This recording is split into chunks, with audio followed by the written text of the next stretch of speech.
This free course will help you avoid making the same mistakes that I've made in teaching online over the past year. If you're interested in teaching online, I want to save you a lot of time and money. I think we can all positively impact other people by teaching what we are passionate about. And it's really easy to teach, and I want to help. And so if you're brand new to Udemy, then keep watching and learn from my mistakes, or start watching the official Udemy how-to videos that they provide, and then come back and watch me later, or watch me now. Either way works fine. Okay. So this free course is a supplement and not a replacement for the free Udemy how to teach courses. I humbly believe that every problem in the world can be solved with technology and education. And I think that affordable online education will play a large part in this process.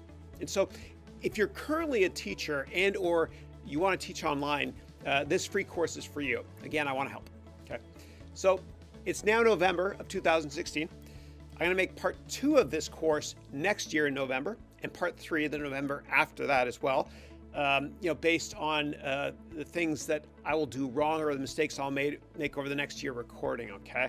And the intention is to really help you work smarter and not harder when you're making courses, so you can save money and time while helping people to learn new skills to improve their lives.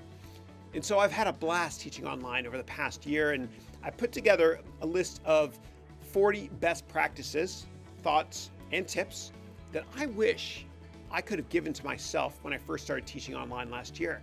I made a lot of mistakes, and you won't make the same mistakes after you watch this.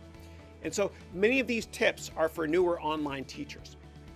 And so please let me know if you have any questions as we're all in this together. And I'm always more than happy to offer my humble thoughts. Thanks a lot, and let's begin.